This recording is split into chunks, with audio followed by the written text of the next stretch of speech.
Good evening. I'd like to call to order the meeting for Bedford Township for August 6, 2019. Please stand for the pledge. I pledge allegiance to the flag of the United States of America and to the republic for which it stands, one nation, under God, indivisible, with liberty and justice for all. Please remain standing. Let's do a moment of silence for the shooting victims in Dayton and El Paso.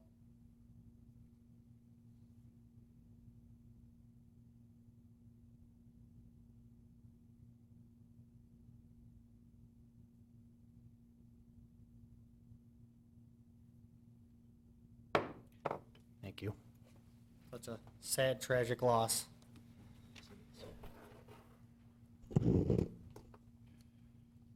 Okay, at this time, I'd like to open the public hearing or the establish of a... Oh, yeah. Pastor Jim Poole. I almost forgot the most important part of the meeting. With St. Paul's Lutheran Church, could you open us up in prayer? The moment of silence threw me off, so there we go.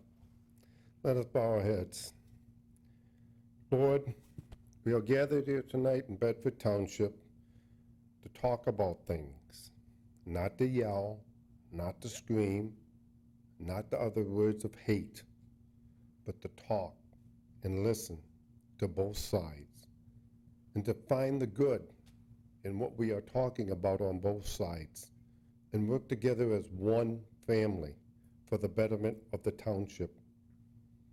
Lord, as we know the tragedy that's happened in our country too often, I ask you to bless those as we are rushing out, they are rushing in to save lives, the firemen, the policemen, the ambulance drivers, the paramedics.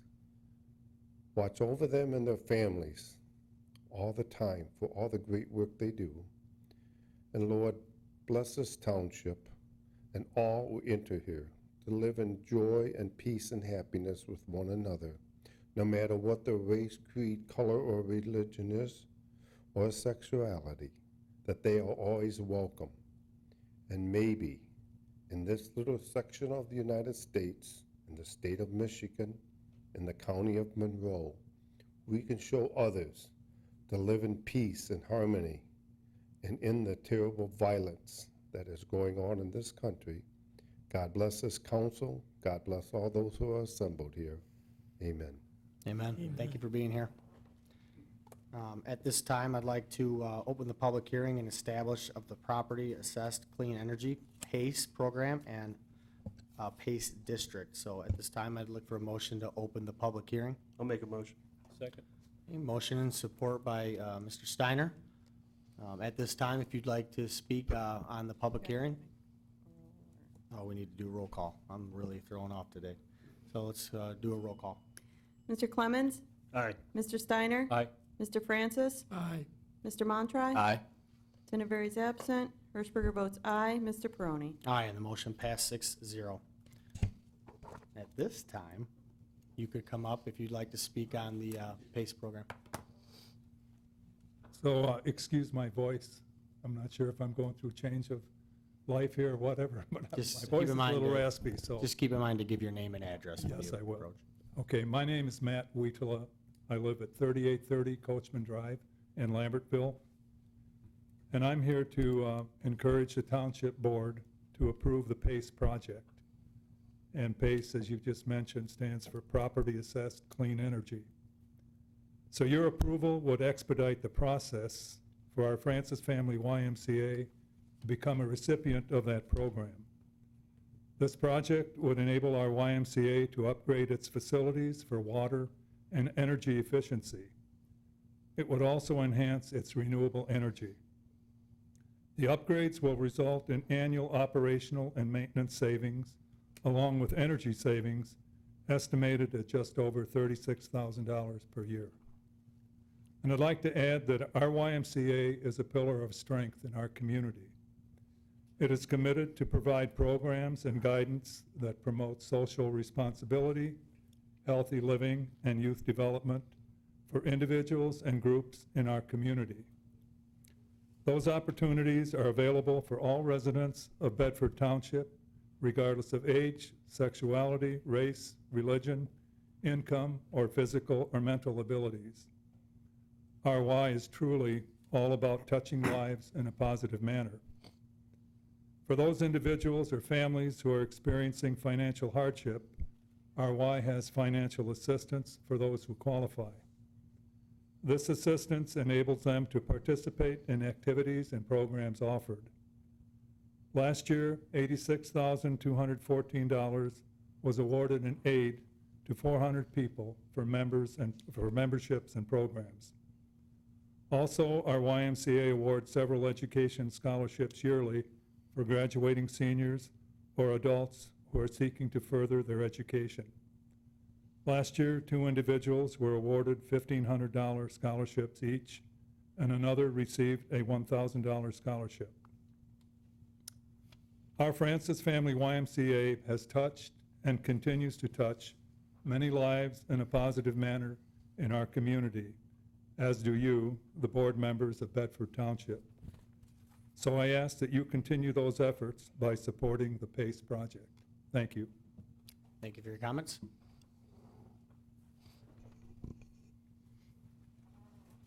My name is Robert Lehman. My address is 4937 Homerdale Avenue, Toledo, Ohio. I speak as a member of the Board of Managers of the YMCA for many years now. And my comments are mainly to reinforce exactly what Matt said. The Y is a huge service to our community. As a healthcare professional, I see all the results of people that are getting healthy there, and I also see all the results of those that choose not to. And I think that anything we can do to help this nonprofit organization thrive in our community and provide more services is a good thing for the trustees to support and our community to get behind. Thank you very much. Any more comments from the public?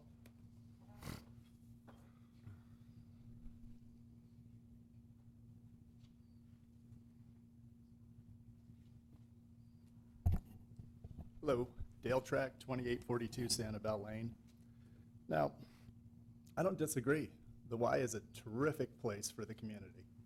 Plenty of great programs, a lot of special situations for families that they help out with. There's no doubt about it.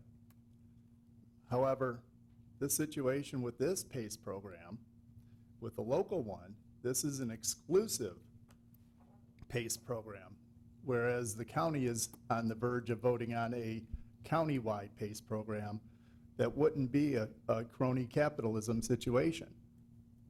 This company that's going to be, that wrote this resolution, have told you how much they're going to get out of this from the Y. The Y, with their upgrades, are going to pay somewhere between $15,000 to $25,000 to this company. Whereas with the county, it's going to be a one flat fee, just like a zoning charge or zoning permit fee. That money that the Y could save could go into other programs. So it's troubling that a board is going to look at the exclusive company to come in here and be able to do whatever they want. This is going to be basically like Buckeye all over again. You know, they write the terms, they tell you how much, and, you know, basically anybody that wants to do the upgrades. And I don't disagree that the upgrades need to be done, and the PACE program is a good program, but to pay the additional fees, they have the crony capitalism where one company has the exclusive right. I wouldn't understand why you would want just one company. Who knows if this one company is going to be able to do the job a couple years from now. Maybe there's going to be a better company that can come in here and do this. You know, another thing that's troubling with this is one of the lobbyists that's working for this company is the former Michigan Speaker of the House. He's going to get a 0.5% for selling every project he gets, every project that's done in Bedford. He's going to get a 0.5% from this. And I don't begrudge him to make money, but that's part of the problem with our legislative situation right now. You know, that's why we've had no fault, because these guys leave the legislature and they go and lobby these companies, and they take it back to their districts and their friends back in the House and the Senate, and then we have to digest it, and they don't file financial disclosure statements. So we don't know who they're working for, who their family's working for, and it all filters back. I want the Y to have the best that they can have. But I think a better deal would be to wait and go with the county deal. That way, they'll have more options and they'll be able to save that money and put it into other programs for families and kids and, or whatever else, other upgrades they might want. Thank you. Any more comments from the public? Hi, Lori Spiegel, Executive Director of the Francis Family YMCA, 2000 West Dean Road. What I have to say about this is obviously this is going to benefit the Francis Family YMCA significantly, and we have established partnership through Lean and Green for this PACE project. This is not the first project they are doing for the YMCA, and as Matt stated earlier, $35,000 annually over this course is significant in what we can do for our operations. I hope that this can continue. I want to continue a partnership with the Bedford Township and be able to do this and continue to move forward. We have, back in October, we did approach the county, and it hasn't progressed, so that's why we came to the township. So this is why we are here today, because we have been waiting, and to wait even longer to move forward with this, I think could hurt the Y in the long run. So that's why I'm asking you to move forward with this today. Thank you. Thank you for your comments. Any more comments from the public? Good afternoon. My name is Todd Williams. I'm Senior Counsel with Lean and Green, Michigan. Thank you for having us out tonight. We are excited to partner with Bedford Township and with the Francis Family YMCA on this project if you so choose to move forward. Couple of slight comments. Francis Family and Greater Toledo YMCA is very well aware of the amount of money that they will pay for our services. We charge the property owners so that we don't charge our member jurisdictions. We work with 41 different jurisdictions across the state to implement PACE in their communities at no charge to them. The charge is only for the property owners who undertake a project. They're well aware of the amount of charges from the beginning, and we've talked with them frequently about it, and if it's a bad business decision, we will let them know. We're happy to partner. I'm happy to address any particular questions or comments or concerns that the public have or that the board has tonight. Thank you. Any more comments from the public? Seeing none, I look for a motion to close the public hearing. So moved. Second. Okay, motion is supported by Mr. Steiner.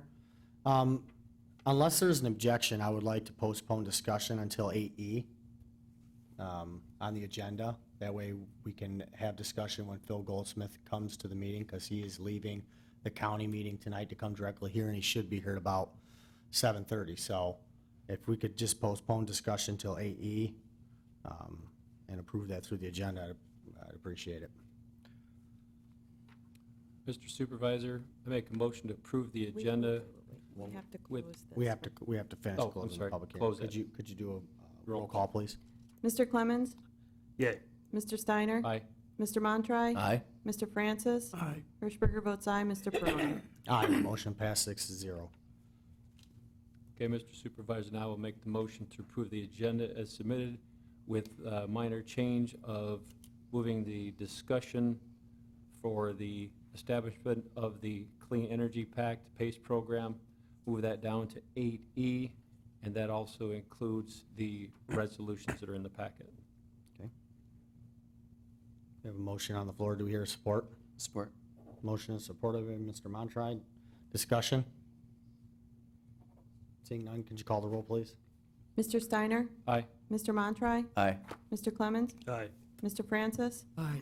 Hirschberger votes aye. Mr. Peroni? Aye, and the motion passed 6-0. Item 3 is the consent agenda. The agenda committee recommends to A, approve and place on file the minutes of the July 16th, 2019 regular meeting of the Bedford Township Board. B, appoint Kevin Webb to the Fire Board of Appeals for a first term ending 6/30/2020. C, appoint Wayne Pavlika to the Lewis Avenue Redevelopment Committee for a first term ending 12/31/2020. Motion to approve the consent agenda? Support. Motion supported by Mr. Clemens. Discussion? Seeing none, could you call the roll, please? Mr. Steiner? Aye. Mr. Clemens? Aye. Mr. Francis? Aye. Mr. Montroy? Aye. Hirschberger votes aye. Mr. Peroni. Aye, and the motion passed 6-0. Item 4 is presentations. Proclamation honoring Bedford firefighter Joe Gangway.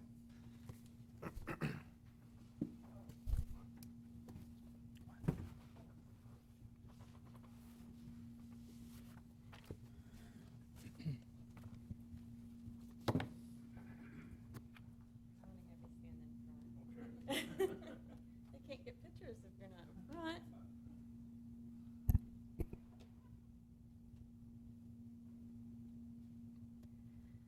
A proclamation honoring Bedford firefighter Joseph Gangway. Whereas Joseph Gangway is a longtime resident of Bedford Township and has served on the Bedford Township Fire Department since 1981. And whereas Joseph Gangway, over the course of his service as a volunteer fireman, has served both the Lambertville and Temperance Fire Departments. And whereas he has worked hard throughout the years to obtain multiple certifications and completed numerous hours of training to be a skilled firefighter and EMT. And whereas Joe is known to be a reliable and dependable guy who is always willing to respond to the call to serve. And whereas Bedford firefighter Joseph Gangway has decided that after 38 years of service, it is time to retire and spend more time enjoying his family, which includes his wife Tammy and daughters Caitlin, Ashlyn, and Jennylyn, correct? Now therefore be it resolved that the Bedford Township Board and the citizens of Bedford Township wish to thank Joseph Gangway for his many years of excellent service to the community and to wish him well in his retirement years. Thanks, Joe.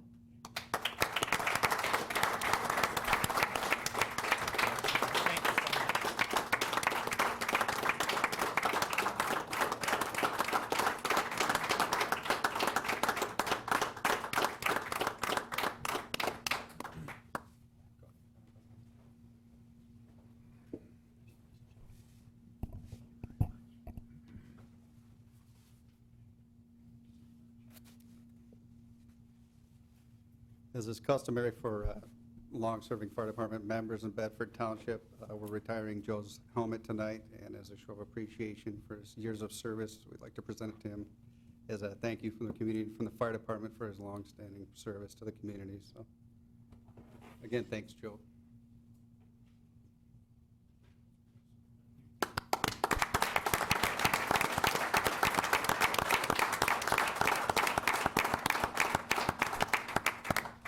Thank you very much, Joe. 38 years is a long time to volunteer and give of your time away from your family and, you know, the calls at night, so we appreciate you and everything you guys do. It's the year I was born, by the way, too, so good year. 1981, that's when you started. That's the year I was born.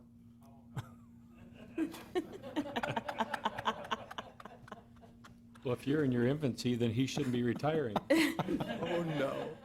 No.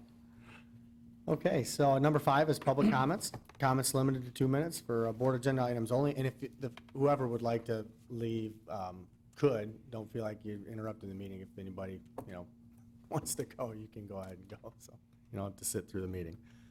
So public comment.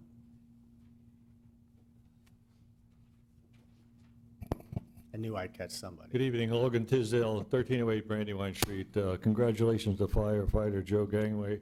Certainly firemen, policemen, EMTs, first responders are the heroes of our community. So thank you for so many years of service. I can't believe I'm here going to be listening tonight to discussion on zoning amendment regarding farm animals in residential zoning. You mean I got to look at my subdivision and I got to see people with chickens and ducks and what else are we going to have? We're going to have llamas and geese and stuff like that. I mean, it should be a no-brainer that if I live in an 80 by 120 lot, that I shouldn't be seeing chickens and ducks and other things going around my subdivision there, doing whatever you're going to do in my subdivision. I know one thing, if I start seeing ducks and chickens and stuff in my subdivision, I'm going to get a peregrine falcon, and I'm going to train them, and I'm going to have chicken every night on my dinner table and stuff. So I hope that this township puts a strong ordinance in effect that is enforceable with some teeth in it, so that we don't have people in subdivisions raising ducks and chickens right next door to me. It's bad enough that people walk around with 3 and 4 dogs in subdivisions, but let alone to see farm animals in an 80 by 20 lot is ridiculous. Thank you. Thank you for your comments. Any more comments from the public? Okay, seeing none, moving on. Thank you and good evening. Just as a quick recap, we've been working on planning, long-term station planning for a number of years now. We remember that in 2016, we had some structural issues with Station 1, and it kind of cascaded from there to the point where a large portion of the building is unusable at this point and needed to be rehabbed. We presented a report to the board in January of this year, a pretty comprehensive report in which we analyzed some different plans and different options for this, for the stations moving forward and well into the future. And at that time, it was decided that we would get some initial design work and some budget estimates for rehab in Station 1 that would both bring it up to code as well as make it usable space again. So with that, the memo to the board that I have outlines the general budget numbers that were developed by Mr. Jacobs and his firm. Also what the next steps or likely next steps in the process would be or should be if the board would wish to continue forward with this. Ultimately, at the end of the day, I think we should probably also start discussing the funding mechanism, because I know that we haven't planned for this. But it's something that we should start considering now should we want to move forward. We certainly, again, I think most of the board members have toured the building at different times in the last couple months and have a pretty good understanding of the condition that it's in right now and the needs that we have moving forward. But hopefully if you have any questions tonight or any direction for us, between myself and certainly Mr. Jacobs is in a much stronger position to answer questions about the scope of the project and what we need to do moving forward. Comments, questions from board members? Mr. Steiner? Chief, I don't know if maybe Mr. Jacobs or you have a better answer for this. Granted, almost $500,000 project, it's a lot of money to consider. The real question is, if we don't do anything with this facility, it's going to become completely unusable. So to tear this property down completely to the ground and completely build a new structure, what kind of dollars are you looking at? How many million? Good evening. My name is Jim Jacobs. We didn't study it that way, but I can tell you that having read through the original report, the estimate for that was 1.7 million in demo and reconstruction costs. So I would assume that it would be similar to that, on the assumption you build a similar style facility with the bays and the office space that's there. If it's a smaller station, that could affect that kind of number, but I would say it would be at least that. Having looked at what some of the other stations are doing these days, that number could escalate from there. And you went right to what I was going for, comparing close to $500,000 versus probably 1.7 to 2 million minimum. And again, if we were to build a brand new structure, you're not going to plan for the past, you're going to plan for the future on top of it. So I would say you'd be probably looking more at that $2 million number at that point. Yes. So I mean, I guess the decision here for this board is, do we take an asset that we've got and make the improvements for, if, for lack of a better word, a minor investment compared to an extremely major investment based on the plans that have been put before us? Yeah. And I think that probably has to do with the type of facility that you would need with the 3 stations, because I know that our next step in this process is to review station number 2, correct? And look at that and potentially suggesting a possible new facility there, which between Station 1 and 2, or I mean, sorry, 3 and 2, you'd have larger facilities that handle the bigger equipment and disbursement at either end, with this being more of a centrally located station where the offices and equipment that would handle that area associated with it. So in looking at that, discussing some of those options, I think with the chief, the idea that we keep somewhat of a historic nature the facility that's there, keep it up and operational, that it would fill the needs for that location, but the new facility may be in call for replacement of Station 2. That's not fully assessed yet. That's just some of the background discussions and how we decided to look at more of the renovation option here as opposed to complete removal and replacement. Thank you. Any more comments from board members? I got a question. Mr. Francis? I think we need to renovate Station 1. It's been there a long time. So is 2. Reason I feel that way is our township is probably close to being maxed out on building at this end of the township. The northern end has yet to be developed, and that probably won't take over or take effect until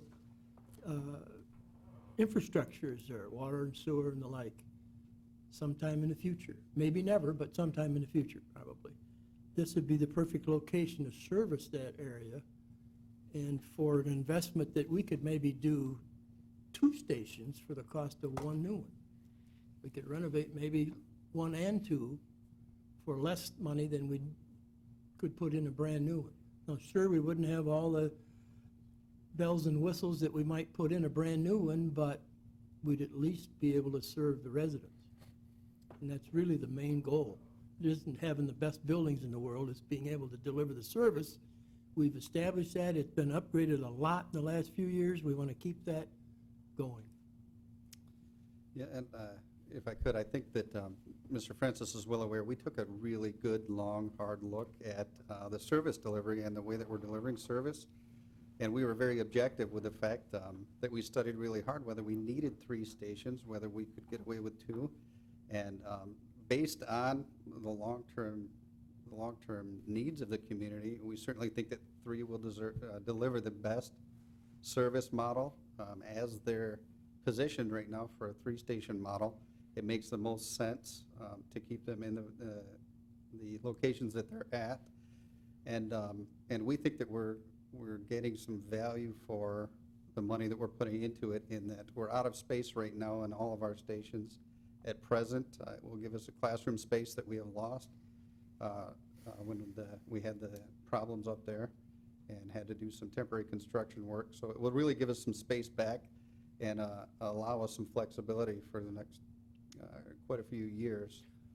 We looked at that 2005 study that Mr. Jacobs mentioned. I think it was about $1.7 million to replace it. At that time, they were talking about, if my memory serves me, it was over $1 million, maybe like $1.1 million if we were going to renovate it. So we're a little bit optimistic that we were able to scale back the scope of the project a little bit and put together a plan and some design work that would work pretty well for us, moving well into the future, substantially less than the estimates were from 2005. Well, Chief, the classroom, is that will be permanently set up then with the wall that'll be put up, I see there? That's correct, and conditioned space. So right now, we've done some rearranging. At Station 3, we've lost the use of our conference room and had to move some exercise facilities around. And the classroom space that we are utilizing right now is frankly too small for the size classes that we're holding and continue to hold. So in any case, we're simply out of space right now. Mr. Montre? I guess I almost take for granted like that this is the direction that makes most sense to like take. Like I agree with Mr. Francis and Mr. Steiner of like that this is I kind of, when both of them were saying that, I'm kind of thinking, I guess that like I said, I almost took for granted that yes, that this is what's going to make the most sense. To me, I feel like the most important piece of this presentation is the discussion of how are the projects getting funded, and the discussion around that. That's to me the biggest piece. That I think everything makes sense, that this is the way you go. I think it looks, and I think part of that discussion has to be building 2 as well. If we're going to be discussing how that's going to get funded, I think you got to overestimate on from the 400 and 450 estimate, plan plenty more than that, and start, I don't know, get that discussion going of how are we gonna do that?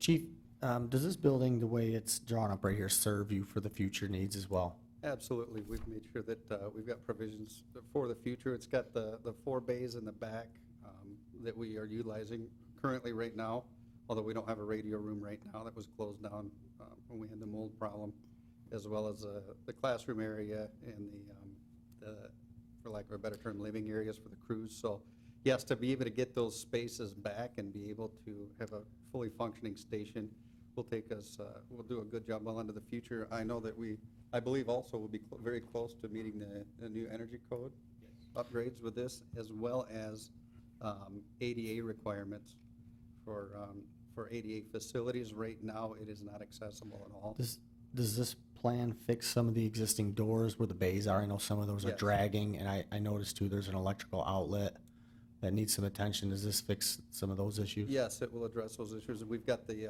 issue that we have looked at with the front of the building that's bowing out. It addresses that. It addresses some work outside to get a ramp in so that we are, again, accessible.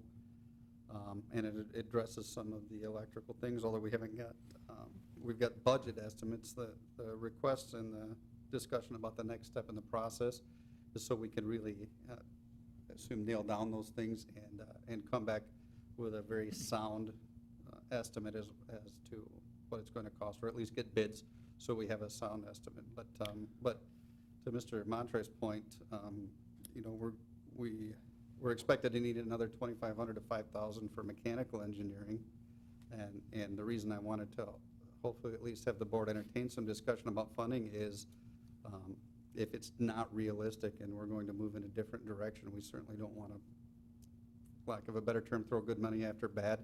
If you know, if we're going to go in a different direction as a township with this. So. Mr. Francis, can you speak to funding or get the conversation going?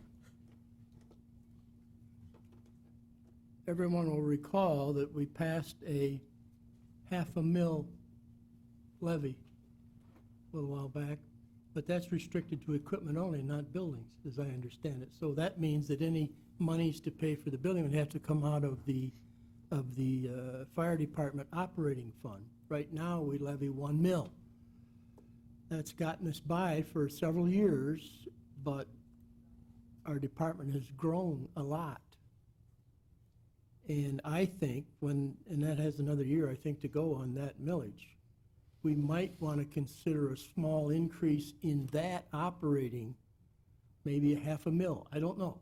We need to talk about that. But if we were to do that, let's say we borrowed the money. And if you're talking 2 stations, say $1 million for 2 stations. You know, not at the same time, but in total. We borrowed $1 million for the new fire truck, and it's about $120,000 a year in payments over 10 years. We could afford that if we were to have a small bump in the operating, because we've got a full staff now, we've got 24/7 coverage, we've got paramedics. We've really got a great department. I don't think that residents would like us to step backwards in that. The needs aren't shrinking, the needs are growing. And I think funding is a very good item to consider, because you can talk about all the needs that you have, but you can't pay for them, you can't afford them. I think this can be done. But we need to study it, obviously, but that would be my suggestion, and is to try to borrow. And just so the people that are sitting out there thinking, well, if you guys would have saved for this, you know, and planned ahead as far as putting money away every year, we wouldn't have to be talking about this right now. We'd have funding.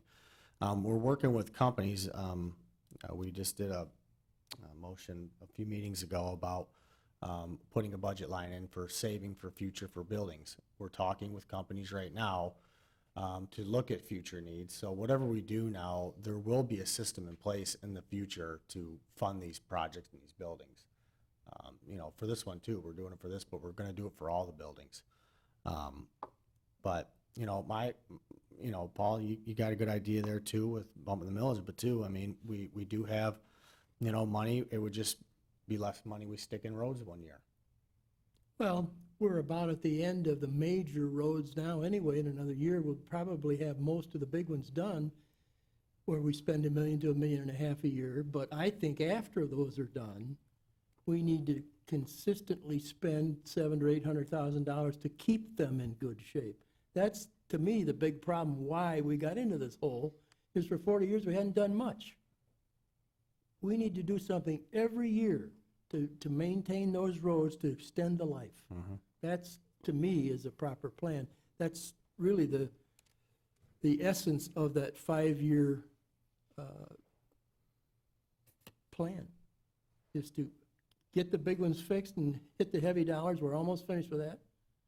But then keep it going, not at $1.5 million, but somewhere roughly half of that. 600,000 is the number to keep it going. Somewhere in that neighborhood that we can fund out of the general fund. We have been doing that prior to this 5-year plan. So we need to continue that. But I think you brought up a good point talking about that capital improvement funding that we were talking about. We need to plan ahead. And I think past boards and even this board sometimes thinks this far ahead. And we need to work 5 years ahead or even more and plan for that. So at some point in time, when you need a new truck, you'll have the money already saved. Well, eventually we'll get there, but you can't do it in 1 year. Mr. Supervisor, can you review real quickly the timeline, assuming that the board's position is move forward with the mechanicals and firming up the bids? On the assumption that we go out for public bid, I'm assuming that's your policies and process, that we would, with approval to proceed, we would expect probably 4 to 6 weeks to finish preparing the working drawings for bidding purposes. Then you would generally give another 4 weeks, 3 to 4 weeks for bidding time, and then a review and back to you for, we'd prefer sometime this fall for your final approval and acceptance of a number to go into contract with a general contractor to execute the work. The best timing would be, this is a great winter project. It's all indoors. It'd be a good time to get it out for bid and get some good pricing for that winter work. Short of that, we would look towards the next spring with the same timeline whenever you would be ready to put that out for its final bid. So on a review. current favorable timeline, completion date February, March-ish? Probably March, April, Okay. to be turned over, with construction starting in late November, early December. If the timing were to start, like you get approval tonight and we keep going with our timeline. Every month we delay that, you push that out. And then a question for Mr. Francis. I'm assuming that we would do draw against the commercial loan, and then at closing, we take possession of the loan. Was that your understanding how this would work? The bank would literally issue draws against the construction until completion.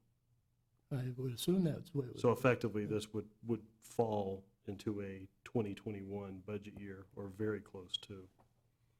Well, it would probably fall, yeah, it would be in that year. It wouldn't be in this fiscal year. Well, to me, that's a big consideration, because it, Well, actually, it would be in this fiscal year. in my math, by In 2 fall. months, we'd have about a 2-month window that we would have to deal with this during this current fiscal year, but then we would have the opportunity to factor this in for the 2021 budget year. Correct. Okay, thank you. Chief, what kind of funds do you have available out of the millage you have now, operating millage? We don't have any funding available or any budgeted funding, nor have we for a number of years for buildings. Short of building maintenance, we usually run right up to, because of the age of the buildings, or past the budgeted amount for the yearly maintenance. We're carrying a fund balance of around $300,000 right now, but we have got to be very careful with that. to call it a rainy day fund. I'm not sure if that's the case, but as was evidenced with the ladder truck when the engine went out, and the year that we had maintenance issues based on the age of our apparatus and the breakdowns that we were having, that has been drastically reduced, and we wanted, certainly, whatever the board's pleasure is, we're happy to find a pathway forward, but we certainly want to be careful about drawing our reserve funds down too low and then being put in a position where we had a major piece of apparatus that was out of service, or another issue like we had with the roof. It was an emergency repair that needed to be done, and not having the funds set aside in reserve for something like that. Mr. Francis? The fire department fund balance is different than the general fund balance. General fund balance has money coming in every month, all year long. Most of it to state aid. Taxes come in once a year. The millage for the fire department only comes in once a year, in March. So they have to use that money to operate until the next March. So they have to have a healthy fund balance, or they'll run out of money and won't be able to operate. So you really, to me, you shouldn't even think about spending the fund balance on an item like this when we're that close. If we had $3 million sitting in the fund balance, that's different, but you don't. Well, just a So question it's to see where different. they're at. Everybody thinks fund balance, oh, they got a lot of money. Well, yeah, it is, but they have to fund their operations for at least 6 to 9 months out of that. And as far as Mr. Jacobs had mentioned, as far as the design of this, just circling back for a minute, keep in mind that this doesn't address any work in the back end of the station and doesn't address the parking lot. We know, as we've looked at the building, we know we've got a good roof on there. We expect the roof to last quite a few years. But there will be some other work down the road, just some maintenance work, some upkeep of the parking lot at some point. 7 or 10 years from now, addressing the roof, or a new roof on it. So this isn't a new building. The reason that we can keep it at the $400,000 to $450,000 range is because we are going to have to start, or we would like to start planning in the future, some savings as well, or concurrently some savings, so that we can replace roof, replace parking lots, and things like that. It's not such a burden today as we come to the board. These renovations address the energy compliance standards for the front half of the building. We will plan to put in, from our discussion, some alternates that might allow us to do LED lighting through the rest of the facility, the bays basically, and make some other improvements in some paint and exterior care that we could put in as alternates, and depending on where the final bids come in, we may be able to extend some of that work to those areas. But initially, we looked at just the reclamation of the space so that they could gain back the utility areas, specifically the classroom and some of the office space, and to put 2 sleeping quarters there to man the station. So it brings that station back up to an operational standard. It doesn't fix all of the problems that are out there, but it does take it a fair chunk of the way. I would say probably close to 3/4 of the way there. The other pieces were non-critical, but in the long term will need to be addressed. So Chief, you pretty much need us to move forward in this, and then Paul will have to sit down and put our heads together and figure out how we're gonna, properly fund it. I mean, so I think that you're needing direction tonight to move forward with this. Essentially, if it's the board's pleasure that we do move forward with this, which is going to entail authorizing Mr. Jacobs to develop the bid drawings that can be sent out, as well as $2,500 to $5,000 for mechanical design work or mechanical drawings. I want to be careful, you can probably answer this, but the plumbing, the electrical, to send it out for bid isn't complex enough that we would need to involve engineering at this time, but the mechanical certainly is. Would that be a fair statement? Yes. In regard to that, basically mechanicals, we were looking at replacing mechanicals and adding mechanicals for the classroom areas, so that has to be engineered. We're not replacing mechanical systems. We'll be doing some rewiring, and that can be done through the licensed, without changing the service. We can handle that through the documentation that we can provide on the drawings and licensed individuals performing that work, so. Just don't put them anywhere near the laminated beams, please. Yes. Put them on a load-bearing beam. Yeah, we will ensure that they're supported properly. I got one. Mr. Montre? This might be kind of obvious, but if you're choosing one of two right now, the moving forward with building one is, I guess, I don't know if more important is the right term, but The chief probably can Yeah, answer that that's- a yeah, little that's bit what I was- better, but I think from my observation and walking through both facilities, now, we have not studied Station 2 like we have 1, because that was phase 2 of our proposal. But just walking through the two facilities, that one is much more operational as it stands. This one is non-functioning and decaying the longer it sits that way. And it was the best opportunity to put some office space and training space kind of in the middle of everything. So, and I think looking at Station 2, renovation, if that's the direction, is much more intricate and challenging in dealing with some of the height issues and restrictions for trucks and those types of things, and the two-story scenario that we have there versus the single story here.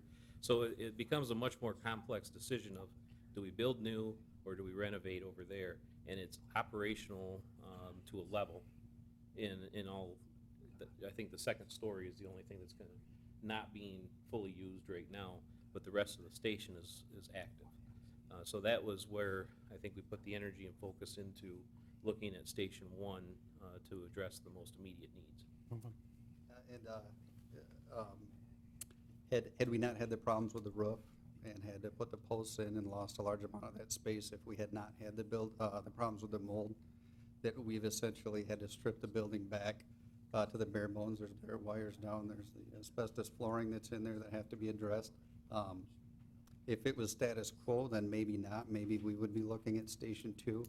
But as that building stands right now, Station 1, I shouldn't say unfortunately, but Station 1 certainly moved forward in the priority list, because we can't have our firefighters ducking around, hanging wiring and things like that, and around the other hazards that are in there right now. So it's certainly kind of negated the question, unfortunately, at this point. We really, really, truly have to address in some form the condition of the station now. I think the other side of it is looking at what isn't done. It's mainly related to site and the parking lots condition, or the idea that it would get expanded to within the property that you own. I think a previous proposal had looked at potentially purchasing adjacent property and expanding parking and circulation routes that way too. Those are your biggest expense. I don't think that's going to throw us over $1 million mark. I think that if we keep it to the site and expand into the areas you have, that we can keep that in the $100,000 to $180,000 range for those kind of improvements. Purchasing property and going over there could start to raise that, but I'm not sure the need is there for the types of spaces we think we can be compliant within the site. So I don't think you're looking at breaching the number that makes sense then to build a new facility. That the remainder of the work was related to some paint on the exterior of the bays and that parking arrangement. I'll make a motion that we approve Mr. Jacobs to proceed with working drawings for bidding purposes, including no more than $5,000 for mechanical engineering as needed. No support. Motion and supported. Discussion. Paul, Mr. Francis, obviously we have to look out detail. You think that this is gonna be funding-wise will be doable? Obviously you're gonna have to figure out details, but that's the feeling I got, that the funding will be doable. I just wanted to kind of. At this point, I feel that's very doable. Okay. I just wanted to make sure, that was the vibe I got. I wanted to make sure that okay. Without upping the operational millage, you're going to take away from road funding. but it's much needed. I mean, we have to take care of the fire department no, buildings, that's the you know, thing. so it's, so. And that's, And we're on a track right now to where it's not gonna kill us to push a little bit of road funding for a couple of years. We're at the point of maintenance, and we'll have to work it around, so. The road commission's gonna be doing a little bit more too in the future, so. and that'll be part of our budgeting process, where we draw the line, how much goes to the roads and how much we have to move over to take care of the building. Well, if anything, we're fortunate that we've been so aggressive with roads, that there is now an opportunity to be in a position to slightly impact that and move it to other areas. And the chief has also done a good job of upgrading some of our equipment to eliminate some of the future needs, not all of them, but some of the future needs because of the newer equipment we do have on hand. So that helps us a little bit as well. Would you call the roll, please? Mr. Peroni? Aye. Mr. Clemens? Aye. Mr. Steiner? Aye. Mr. Francis? Aye. Mr. Montroy? Aye. Hirschberger votes aye. The motion passed 6-0. Okay, number 7, unfinished business, discussion regarding zoning ordinance amendment regarding farm-type animals and residential zoning. Supervisor Cecil, could you come on up? Just to remind everybody in the audience, the intentions of this ordinance was to clean it up from the beginning. We have an issue with this ordinance to where, and just to backtrack, we've never allowed chickens in residential. But the way it's written, it's hard for people to understand. So the intentions from the start is to make it cleaner and clearer, to not allow chickens in residential. So that's why we have put this on here, but some of the discussions a meeting or so ago, it was talked about, hey, maybe we need to have the discussion about residential. So, you know, just to remind everybody, the original intentions of it was to clean it up, make the language clear. So we do have a lot of issues with our ordinances to where, you know, Damon runs into when he goes out and they're like, well, what about that? You know what I mean? So we're just trying to clean up. So go ahead, Mr. Cecil. Okay, first of all, yes. Since that last meeting, I can't tell you how many phone calls I've received and how much confusion has gone on and how many calls about chickens I've had, and no such excitement I have not seen since Colonel Sanders opened up his first Kentucky Fried Chicken. So just to explain it a little bit in the language, and that is where we're finding that the most problem is in language. And to give you a demonstration of just how important language can be, when I first came here, I came from Ohio, and I was driving up Lewis Avenue, and I saw a sign that said Ida 4, maybe 6. Well, I didn't know that there was a maybe Michigan, so I thought somebody was being funny when they posted that sign. So I thought it was kind of misleading. So the same thing happens with this ordinance. Like Supervisor Peroni had said, the township has never allowed chickens in a residential area. Never has. It's not something that we've, you know, when I introduced this to be brought before the board, the problem I've had is trying to convey that to the public. Because in our language, it's a zoning law, and under the zoning laws that we have that have been created, we have a clause that says if it doesn't say you can't, or if it doesn't say you can, then you can't. So if it's not written in there, then you're not allowed. The problem I'm having with that, obviously, is when I make that statement to people, they turn it around and say, if it doesn't say I can't, then why can't I? So I took a look at that, trying to help the community out a little bit and make it easier for our officers and myself to explain that to the public, because we don't, you know, we're not here to, you know, I don't personally hate chickens. Neither does anybody in the ordinance department, okay? But what I wanted to do was introduce an amendment to our zoning ordinance that would state under the R1, R3 zoning that says no chickens or roosters allowed in a residential, and just have that language put in there as opposed to telling them, well, you have to go look at the permitted uses under R1 through R3, and if it doesn't say you can, then you can't. So that was one of the things. Confusion under household pets. We get numerous calls regarding household pets. How many dogs can I have? How many cats can I have? How many this, how many that? Our current ordinance, the way it's written under commercial kennels and private kennels. when I send that information out to the community or I deal with an individual, the first thing I hear is, sir, I'm not running a kennel. These are my animals. So I try to explain that to them. I understand you're not running a kennel. It's how the ordinance is written. Well, it's confusing to them. So I wanted an amendment in our ordinance that would discuss household pets, how many we currently allow, and that way everybody reading it understands it the same as we do. And the kennel thing, we're not changing the language in it. We're just adding, saying this is how many animals you can have at your house and stuff like that. So all I'm asking the board to do, because I understand this is a new process that you have, normally we would have taken this to planning. We would have, the planning board would have had a meeting with the planning commission. Then the planning commission would have voted on it, forwarded that to the county because it is a zoning ordinance. The county would have looked at it, examined it, and then they would have sent it back, and it would have come before the board of the whole to be voted. So now I guess we have this step, which was when it was introduced. And so I just wanted you to understand this is not something new. We're not creating a new ordinance for Bedford Township that says you can't have chickens. We're enhancing the language we've already never had allowing chickens in a residential. And people say, well, why is that? I can tell you, the calls that we get isn't from the community saying they don't like the chickens. The calls that the ordinance department receives regarding chickens is, number one, they're running around in somebody else's yard, chewing up their vegetation and damaging their property.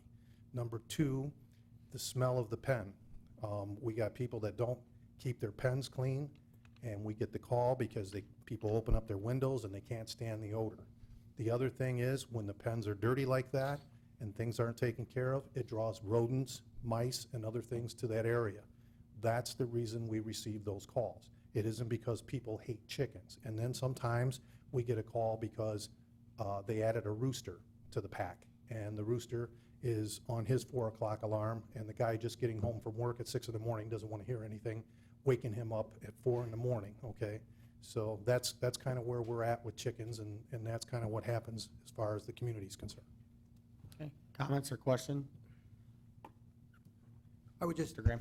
yeah, I would just add, Tom Graham, one of the attorneys for the township. So I would just add that, we have ordinances in this township that go back to the 1940s, not many. And, ordinances need to be revised from time to time as things change in the world. And our zoning ordinance goes back to 1977. That's Ordinance 44. And that's where this provision is about the animals. So I believe we just wrote a new blight ordinance that was, we worked with Mr. Cecil in getting that put together. You adopted it, he's using it, and he informs me that it is working 100 times better than it did before. So every once in a while, you have to update your ordinances, and I think this is a situation where it needs to be updated.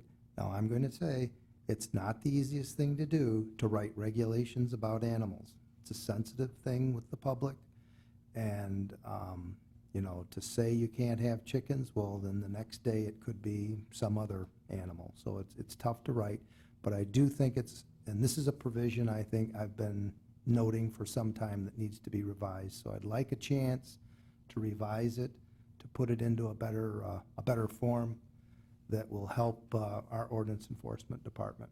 So I would support what Mr. Cecil is asking for.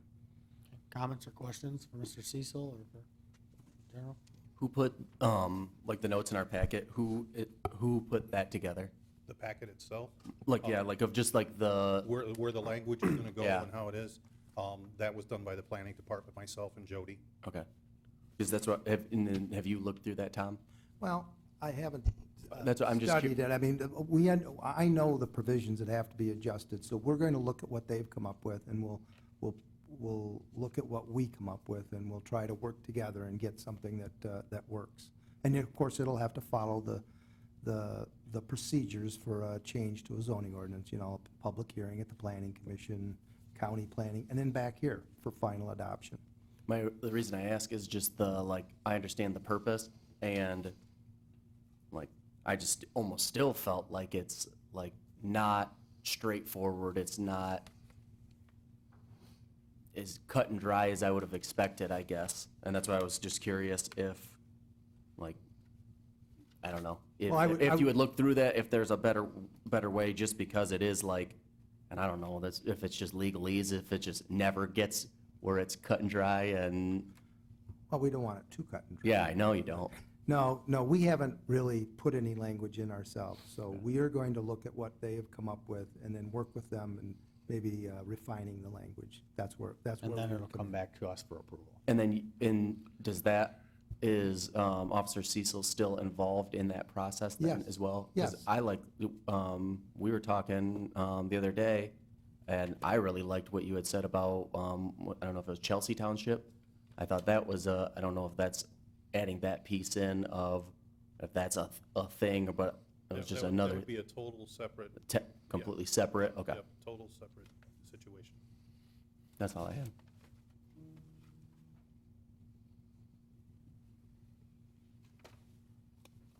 Mr. Supervisor, I guess we've got some new operating rules on how we proceed, so maybe we need to either vote or have a consensus to proceed with this. and I think Have we them need to work have, on I it. think we need to have a vote, so look for a motion. Trying to word it. I You move, should direct legal counsel to make the necessary amendments and to present it to planning, and then it would go to planning for a public hearing. So I think the way the resolution was adopted, the board needs to move to direct legal counsel to make the amendments. so move. Support. Motion supported by Mr. Steiner. Discussion? Question. Ms. Hirschberger? So this goes through. We know a lot of people out there with chickens. Is it still going to be complaint-based, or are we going to then start looking? No, we're complaint-based. I didn't know if it was going to change. I know the burning season, we had seasonal, and we went out looking for this, so I'm actually I just kinda wanted glad you clarity brought on that up. that. I'm actually glad you brought that up, complaint-based versus proactivity. We are complaint-based, okay? There has been discussion, and I sent out things to the board, and Mrs. Tinneberry sent some stuff back. I hadn't heard from the board itself. On being proactive on some things versus being complaint-based. I like complaint-based, but proactive is, you know, I talk to different ordinance departments across the state of Michigan. They are both complaint-based and proactive on certain things. The things that I found that was most common, that was proactive, were things that you could directly see that affected the community. And examples of those that they gave us from the places I called was, for example, during this time of the year, vacant houses with grass way high. Sidewalks running through town where they're sticking up and people could fall and trip. Snow removal on those sidewalks when we have snowstorms. Signage, enforcing building permits. Some of them had burning, because some places don't allow burning. We're one of the few, I can tell you, based on our population, we have that option to either have burning or not have burning, and we've chosen to have burning with regulation. A lot of people don't realize that. The larger population to the north of us, there is no burning, so that's not one of the things that they go out on. So those are the things this year, for the first time, because we've gotten several complaints every year during this time of the year and during burn season of people violating the burning ordinance. A lot of that complaints come in from people that are senior citizens or people that have health issues within the community, such as asthma and difficulty breathing. And before this year, we've been gradually cutting down on the amount of burning. Some of this has been helped by the fact that we've opened the Mulch King over here, which is give the public another option as opposed to burning. So we've cut down a little bit there. I can tell you that the proactive approach we took this year by adding the additional staffing of 2 seasonal people that has been working here, we have shut down more illegal burns in the township than they ever did. And the result of that is you're not driving around in a haze in Bedford Township during burning season like you used to, that I remember even myself, where it looked like we had some kind of a big explosion here. So that is the things that if we were going to be proactive, those were the things that we would concentrate on, is those types of things. As far as blight issues, things like you're talking about, chickens and stuff like that, we would remain complaint-based, and so do most of the people in the state of Michigan. They remain complaint-based regarding that. So that's kind of where we're at with that, and that's kind of my feeling, is that if you're going to do that, and I've had discussions with Supervisor Peroni, if we were going to become proactive on all of those things, before I would have let our department go out here and start doing this would be something that I would want to put out to the media, to the newspapers, again, to educate the community of what was to come. And then we would also, if we were going to go into these areas, into these subdivisions, looking for certain things that aren't being accomplished, I think it would only be fair to address those subdivisions, those HOAs and those other places, and let them know these are the issues and the things that we will be looking for. So it would behoove you, if you have these types of problems within your community or in your subdivision, you need to get them fixed. So there's the forewarning that I would give as well. But again, right now, we are complaint-based, and the fires we have been proactive on because of all the complaints that we've gotten in the past. And so we wanted to see what would happen if we actually were proactive, putting vehicles out there in the subdivisions, and also because our fire chief has asked us to step up our enforcement of fires because they were getting dispatched out. It was taxing their manpower for other things that they needed. So in essence, the fire department is responding to less illegal burns, giving them more time to concentrate on the things that they're needed most for. So that's where we're at here. Well, I can tell you from being in the office full-time, I take many calls about somebody having a complaint about somebody, and when I tell them that we're complaint-based, they don't want to move forward with the complaint.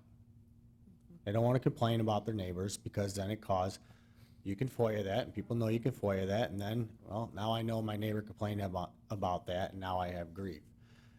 When I've always talked about, being more aggressive with it, not just being complaint-based only, you pick and choose the obvious things, somebody that, has the camper, the 30-foot camper parked in the driveway with electrical running to the house for months on end. Those are things you drive by and see. Those are things some of the neighbors don't want to say anything about. People just don't want to complain about their neighbors, and I get it, because it causes, it can cause issues. And I think it could be a discussion, for another day. We're on chickens right now, but, I can't see us ever being, enforcing chickens, without being complaint-based, because you're going into people's backyards at that point. So I agree with you to stick complaint-based only with the chickens and stuff like that. But some of these other things where you drive by and you see a sidewalk that's 6 inches in the air, I mean, those are the things, in my opinion, you stop by and you let them know, we need to take care of this. You've gotten the calls. You get them all the time where when you tell them, hey, I need your name and information, they hang up. Yeah, well, the key thing there is just like I just told you, the key thing is having the personnel available to do the proactiveness.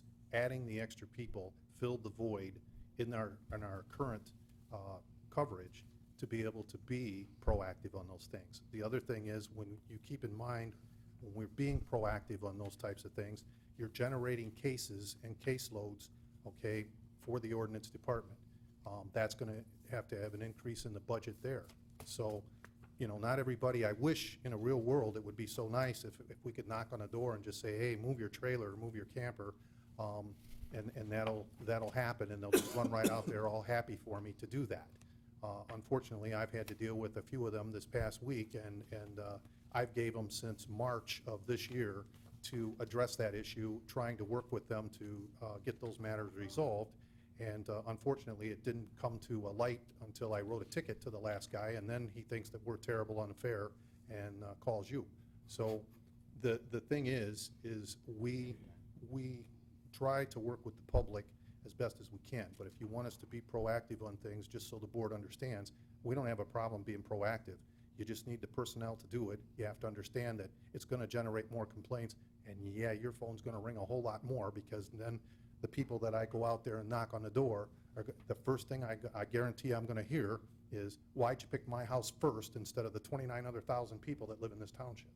And because we hear that on burning now. We'd go to an illegal burn, and well, why are you choosing my illegal burn? Well, Now this year, we've chose everybody's illegal burns, and like I said, we've shut down over 120 of them this year. So. Tom, did you have those are just something you things wanted to add? say.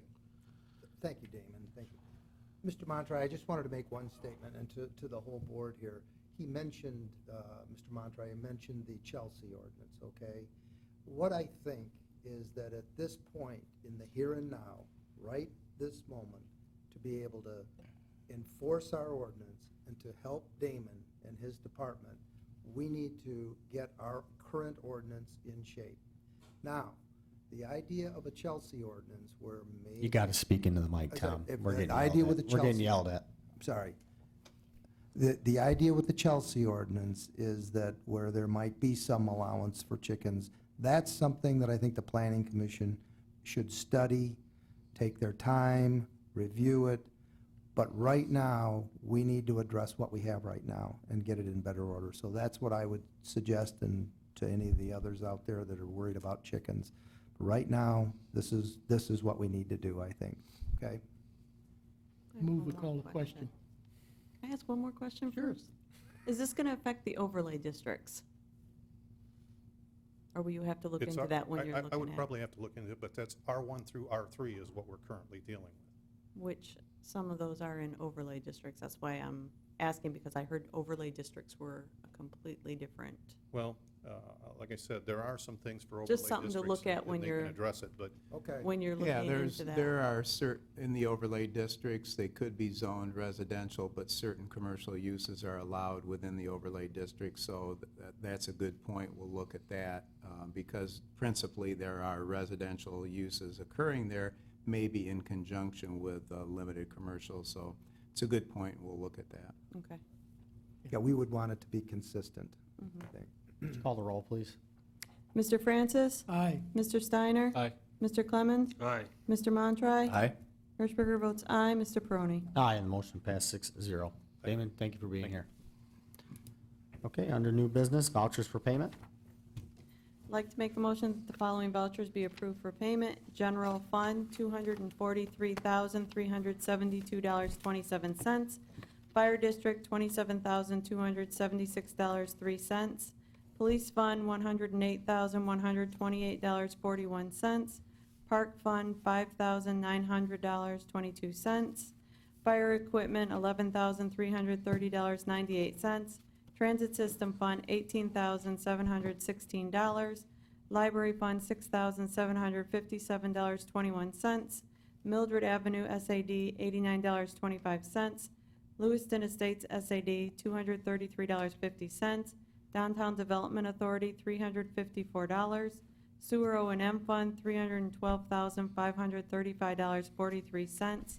Trust and Agency Fund, $5,341.25, for a grand total of $740,034.55. Support.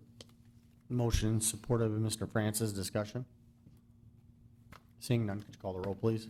Hirschberger votes aye. Mr. Francis? Aye. Mr. Steiner? Aye. Mr. Montroy? Aye.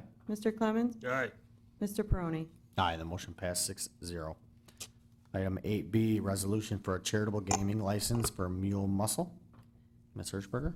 Attached is a copy of the resolution, proof of the 501c3 status, and the bylaws for Mule Muscle. They need township approval so that they can file with the state for a gaming license, and I would recommend approval of the resolution for charity gaming license for Mule Muscles as presented. Support. Motion supported by Mr. Francis. Discussion? Seeing none, could you call the roll, please? Hirschberger votes aye. Mr. Francis? Aye. Mr. Clemens? Aye. Mr. Steiner? Aye. Mr. Montroy? Aye. Mr. Peroni? Aye, the motion passed 6-0. Item 8C, service agreement between Bedford Township and the Monroe Conservation District. This is something we do every year. Yeah, we do this every year. Can somebody tell me about it? Well, I could just say a few things about it. The Conservation District has always been involved with assisting the community, the county, and all the units of government with such things as the phosphorus going out to Lake Erie, the best standards for farming, and a lot of other activities. It's just the state took away their funding several years ago. And as a result of that, they came to the county and they obtained a certain amount of money from the county. And from there, the idea was that the local communities would chip in too. So the county has been, for many years, been putting in $10,000 or thereabouts, and the local communities have been putting in $1,000. And so there is a service agreement that's in here, and the service agreement is what justifies the expenditure by the township. So in other words, the township is paying for a service rendered. And I think it's been shown over the years that what the work that is done by this group is beneficial to the township, and that's the basis for it, right? That's how it's legally an expenditure. Yep, because of the service agreement. Well, I You guess did a that lot was, better well, job like, than I would've done. well, I mean, I think it's just like a lot of things that, I guess more specifically, my question would be,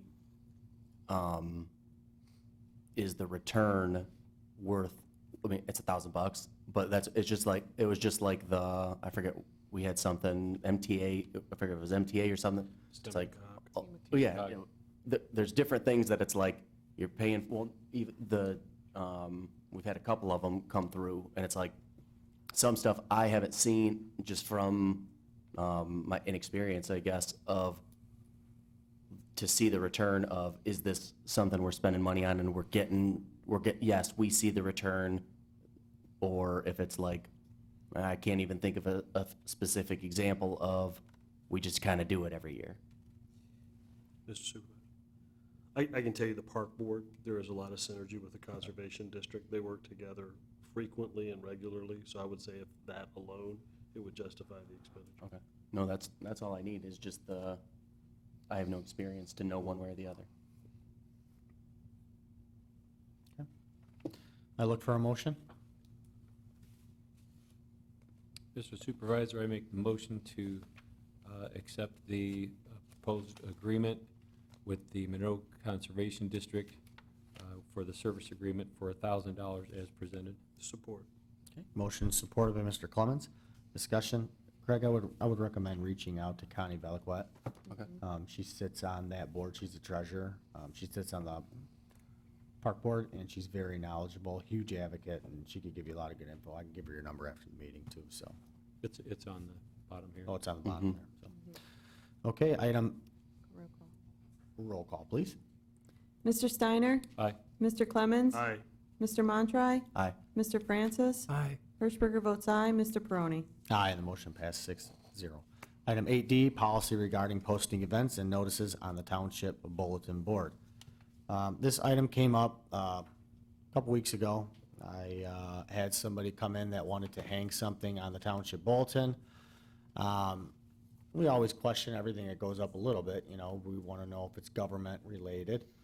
So basically, I called MTA and asked Catherine Mulhaupt kind of how it works. She basically said, it doesn't matter what they post, what it's about, nonprofit.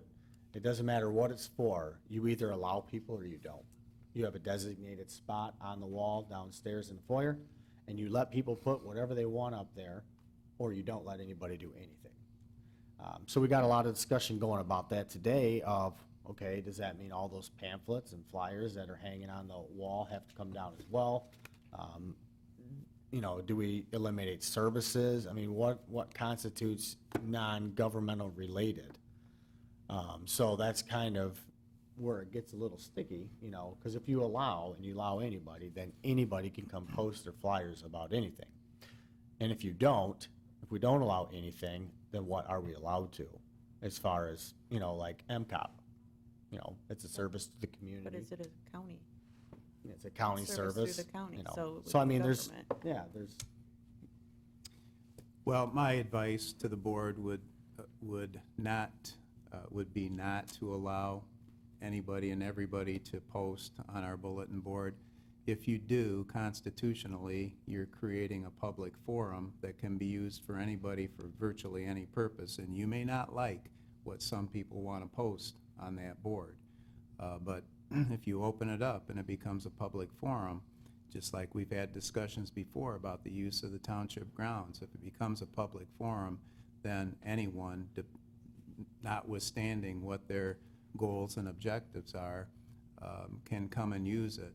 So I would keep it for governmental use only, and you'll have to employ some measure of common sense, but governmental use, township use, county use, state use, federal use, only, nothing else. That's my recommendation, and I think you'll save yourself a lot of trouble in the future by doing that. Yeah, and I agree with you, because prior, you know, it's, you know, yeah, this event's up there, but we don't want to put this event because it's, you know, we've kind of just always had the, you know, Trudy's kind of rule has been, you know, non-governmentally related, you know, we don't do it. So I just wanted to clean it up, that way everybody understood, the people understood where we stand with it. You know, because we have a lot of good things too. The BBA has a trade fair every year. We promote it. We say, no, we can't do that going forward. You know, I mean, we have festivals, Blizzard Fest, whatever, you know, so we wouldn't be able to promote any of that stuff. So I just wanted it to be clean and clear, so.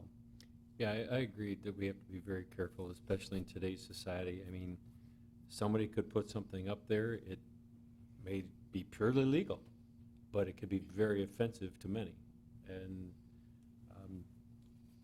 there's just too much going on in this world today that a lot of people want to circumvent laws, rules, processes, and it's just another avenue that I think we need to be careful of. And I agree that keep it to governmental, and I mean, it's not currently enclosed today, but if at some point we have to enclose that bulletin board so there's something in the front, you know, like a shatterproof glass or whatever to keep it completely closed so it can only be opened by the township if it gets that far, and only to be posted by internal government. Mr. Francis? When you talked to Catherine at MTA, did she suggest a written policy? And if so, then I think we need to have our legal counsel draft a written policy for us to consider. She did. But she said, keep it clean and clear. Either you do or you don't. I agree. So, You know, we might even, on the MT forum, we might be able to find somebody that's got a boilerplate. I mean, how much legal ease do we need in there when pretty much we're stating for governmental use only? yeah, it's pretty simple. And published by someone in this building. That has to be the person or persons posting. I mean, what's your thought? I mean, nothing against you guys, but do I really need to pay you to draft something that should be pretty straightforward? If you find a boilerplate policy, I would just ask that you let me take a look at it first before it's presented to the board for adoption. But I'll run it by you, say free of charge, I'll hand it on. it just, Can it just be as simple as township policy for hanging flyers will be governmental only, and the clerk's department will hang those flyers, or something like that? Can it be just as simple as that? something very, very similar to that. Rather than writing this big, long Right. whereas. I mean, it could be done on Policy. a one-pager, pretty much. And enforceable, you know, like you said, the clerk's department's in charge of all the record keeping anyway. Not to put more work on you, but We that's not kind that of difficult. watch it anyway, because everybody comes to Right. my counter anyway. Can we hang this up? You're the first counter. And then, Question bureaucracy. and then we got to publicize that so that people know. Well, if we That have always hung them write there a short before. policy, Yeah. we can just put it on the website. Good. New Right. policy. As long as you said that, I was gonna save it for later, but as long as you said it, I'll do it now. We should do that with any kind of ordinance changes, amendments, or new ordinances too. Just put it up on the website saying, new ordinance this, new ordinance that. Not that you have to have the whole thing. If somebody wants to see it, they can request a copy of it. Should we have something to where it's like the box that opens up, where we hang all information? Because a lot of times people just walk in and they hang it up.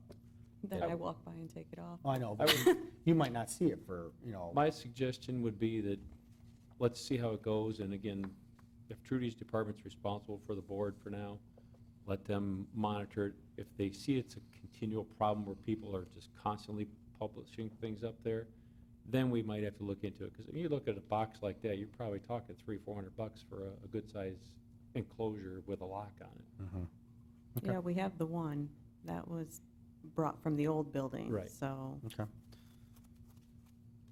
Well, I look for a motion to move forward in some direction. Mr. Supervisor, I'll make a motion that we proceed to, first, I'm going to say secure potentially a boilerplate ordinance for the township to limit our publishing on the bulletin boards to governmental activity only, and also posted only by the clerk's department. And then I will say we'll search for MTA for a boilerplate, and if we can't come to a conclusion there, we could always seek legal counsel. But then we'll still run it by them, even if we don't go to them for actually drafting a procedure. Not an ordinance, but a policy, I Or think you policy. said. Did I say Yeah. ordinance? Yeah. I'm sorry, I meant to say policy. I'll second. Okay, motion is supported by Ms. Hershberger. Discussion? Seeing none, could you call the roll, please? Mr. Steiner? Aye. Hirschberger votes aye. Mr. Francis? Aye. Mr. Clemens? Aye. Mr. Montroy? Aye. Mr. Peroni? Aye, and the motion passed 6-0. Item 8E, discussion on the PACE program, property assessed clean energy. Phil, could you update us on what was done at the county level tonight? Yes. Mike Bosanic, who is the county administrator CFO, after having a lot of meetings with county officials, our law firm, Kay Sissing, the treasurer, Deneen Camprath, the deputy treasurer, Mike Wolford, the equalization director, Tim Lake, and Matt Vanasacker from the Monroe County Business Development Corporation. Many meetings were held. Tim Lake has been promoting the PACE program in Monroe County, and he's pretty passionate about it. He sees it as a economic development tool, another, as he will tell you, another tool for the economic development toolbox that he totes around from unit of government to unit of government, assisting and trying to promote retention of businesses in Monroe County, in Bedford. He's very active in Bedford, and to bring new business in. So he sees the value in the PACE program. So it was presented to the Board of Commissioners tonight. There was, it was presented probably a year ago, and I think it received a lukewarm reception when it was originally presented to the Monroe County Board of Commissioners, perhaps in part because of maybe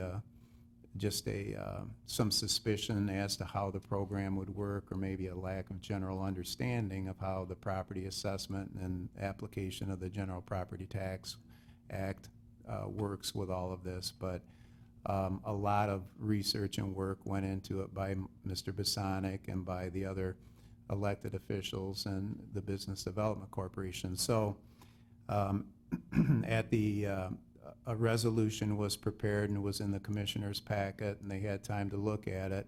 It's a resolution of intent, to enter into a PACE program, and a resolution of intent to hold a public hearing. So there was a lot of discussion tonight, a lot of interaction between the board members, Mr. Bosanic, myself, Matt Vanasacker was there. And at the end of that, the Monroe County Board of Commissioners unanimously adopted the resolution to move forward with the county PACE program and to hold the public hearing on August 20th. And so it appeared to me, based upon the discussion that occurred, the discourse that occurred, that the commissioners are all in on going through with a county-administered PACE program. It will, county funds will not be used to finance. It'll be private financing, but the county will administer the program. It will reduce costs to those applicants who are successful in getting private financing and being able to establish that they'll have a solid return on investment. So by all appearances, and I've had some discussions with both Mr. Lake and Mr. Basonic, that it's their intent after the public hearing, and they've got all the documentation, they being the Board of Commissioners, to adopt a second resolution to enter into the PACE program, have it up and running, and we'll start to receive applications by September 1st. It's pretty ambitious. They've moved quickly over the last several weeks, and so that provides Bedford Township with another alternative to consider. Do you want to move forward with the lean and green proposal for the YMCA? Do you want to move forward with the YMCA using the county administered program? So as I see it, the benefit of going with the county would save fees to the YMCA or to any other applicant. On the other hand, if the township wants to move forward with lean and green for the YMCA project, I would simply ask that if the township board does that, that you allow either Mr. Graham or I or both of us to look over the documentation. The documentation that was prepared and submitted by Lean and Green was sent to me, but with instruction, don't look, here it is for your information, but don't look it over. Well, I've looked it over somewhat.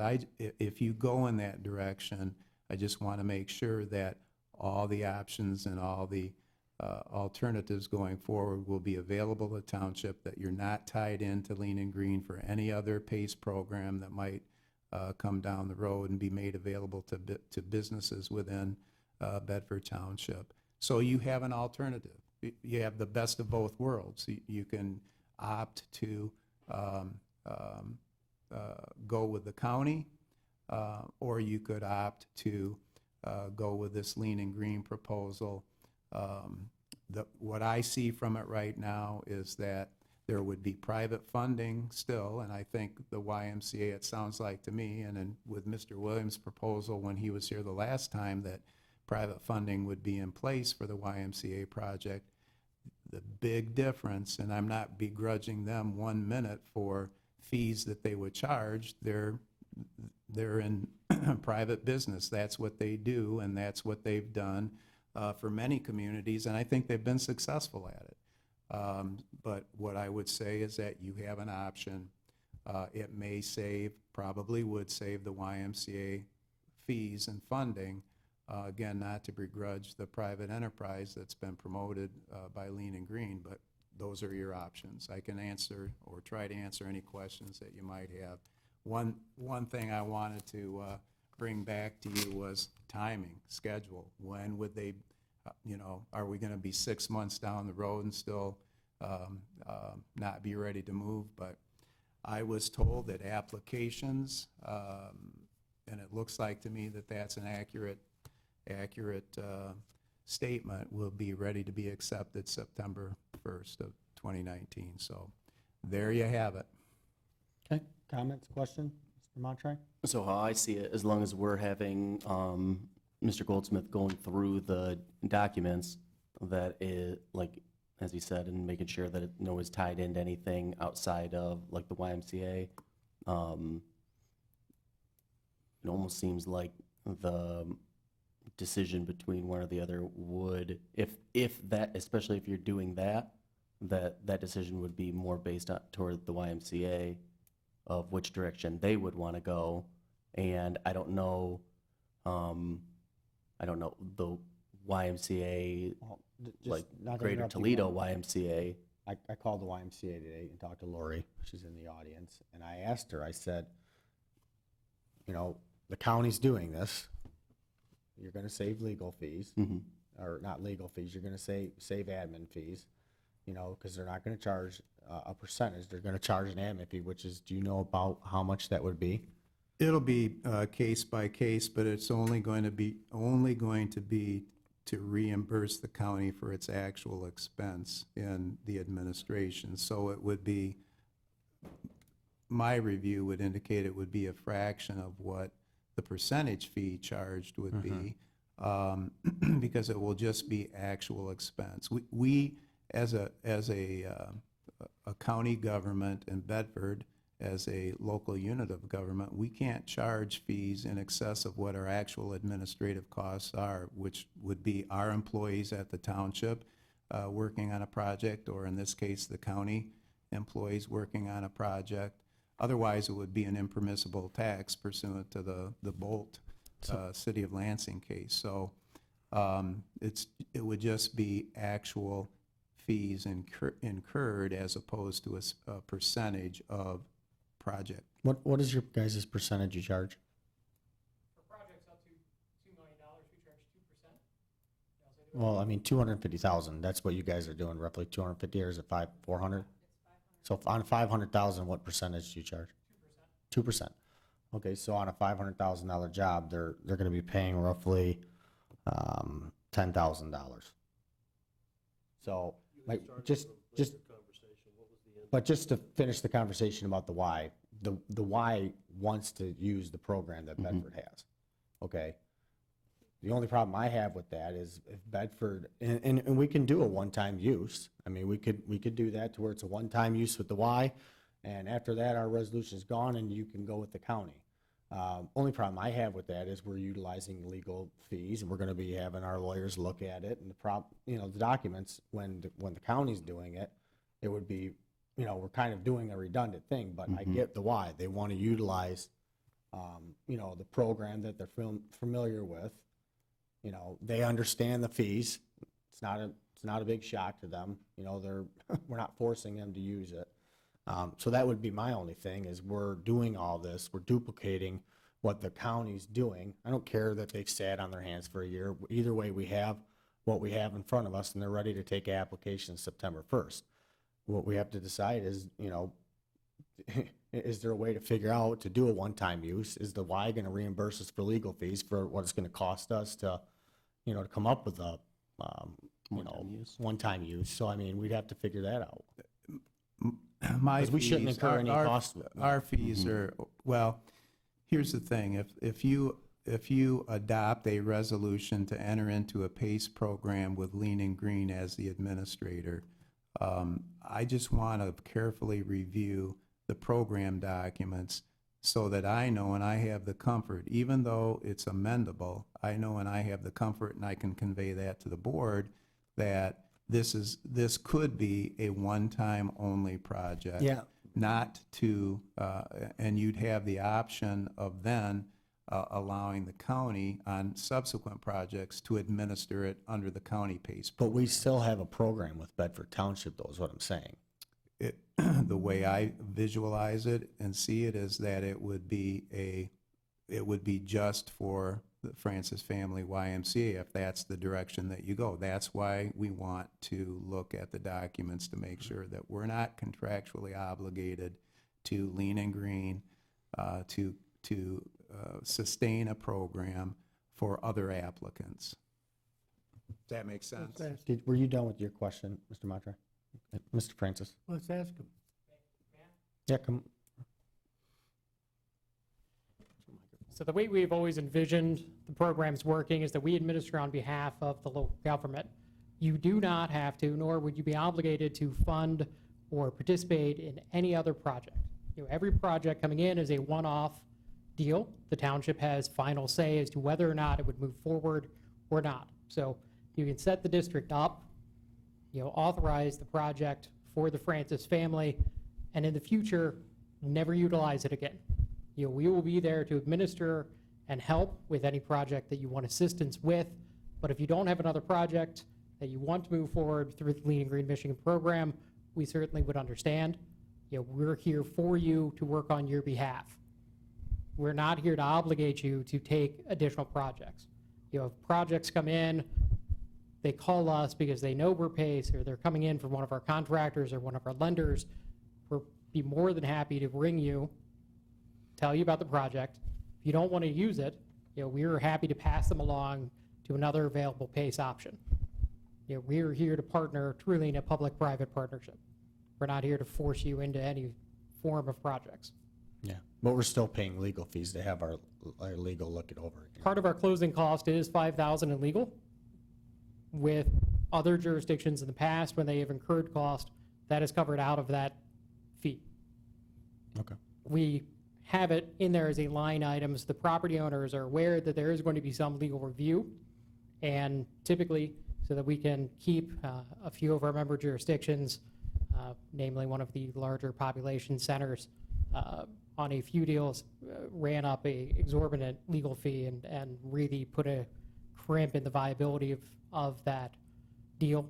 And so we have it in as a benchmark to assist in keeping the fees down for property owners and to make our member jurisdictions whole. It also covers the legal costs that we incur on particular deals in drafting and reviewing documents. I guess I'm a little surprised, though, when I talked to you today. And Lori, I love Lori. I'm at the Y 5 days a week. I'm a chaplain at the Y. My family loves it. I highly recommend it to any family out there. I'm just surprised with a fee base, that they wouldn't be, hey, like, we got no fee over here. Yeah, come on up. We got no fee over here with the county, but we have $10,000 fee over here with this program. There's got to be something, because I'm sure people out there that are thinking the same thing. The Y is, Right, absolutely. We're a they nonprofit watch their agency. dollars. Absolutely, no. So we have 6 branches within the YMCA of Greater Toledo that already have gone through this process with Lean and Green and the contractor that we have set up. So we are comfortable with them. They are a great partner. We've done projects. They're moving forward very quickly in the Toledo area. So in those conversations with the head of the YMCA of Greater Toledo, that was the conversation. We are comfortable. We know we've accrued those fees already through the Toledo Port Authority, and we know that that can be sustainable. Yeah, I guess with the county program, you can still use the same contractor you're using with Lean. So I'm saying the only difference is their administration. I'm not comfortable making that decision, so I went Yeah. to people above me. I mean, we can go further, and we can have that conversation further, but this is the conversation that was had with me, is we are comfortable with them. We've worked with them through 6 other projects, and there will be another one in Jackson, Michigan at our store camps that we're working with. Mr. Francis? I get the impression that some on the board think that it's the difference between $10,000 fee to Lean and Green and 0 to the county. I disagree. The county's going to have to start from scratch and draft all these documents. They're going to pass that charge on to us. Documents are already drafted. Are they? Oh, then no. So I would assume they probably pass along some of the cost to do that, and any other costs that they'd have to administer it. So it's not a 10,000 to 0. No, it's from what I heard is about 500 from what I heard today from Basonic when he called me, but. And I don't know how Lean and Green does this on the percentage, but they may charge fees in addition to the percentage. You had fees set aside for legal, fees set aside for administration. So you charge your 2%, but over and above that, or are all of your fees included within your 2%? Our fees are a 2% closing cost. For projects up to $2 million, that fee steps down as projects get larger. So, we're not charging 2% on a $6 million project. It's just on the $2 million and below. Okay. We charge a $5,000 legal fee closing as well, and we have 25 basis points over the term of the loan as an administrative charge so that we can help administer the program, long-term. Okay, so there's your answer. That in addition to the 2% fee, you've got a budget of $5,000, and then the costs of administration over the term of the loan. So there's a significant difference, but again, this would be a one-off program.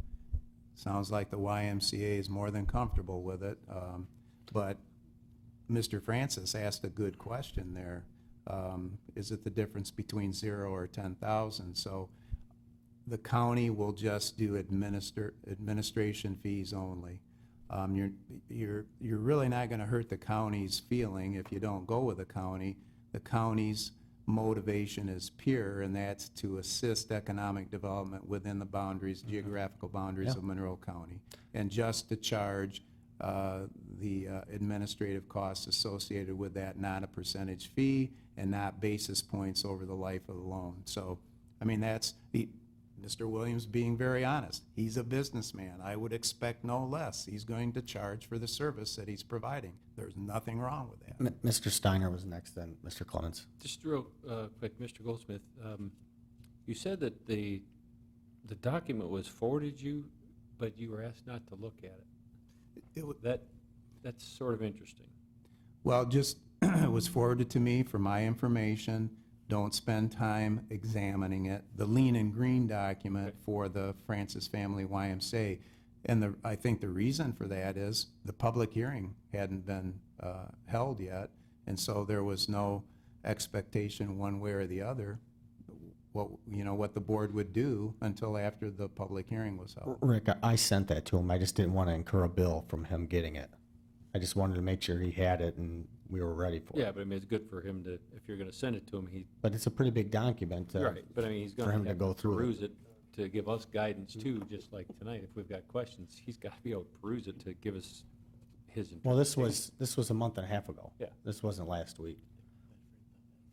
I had 2 questions. I apologize.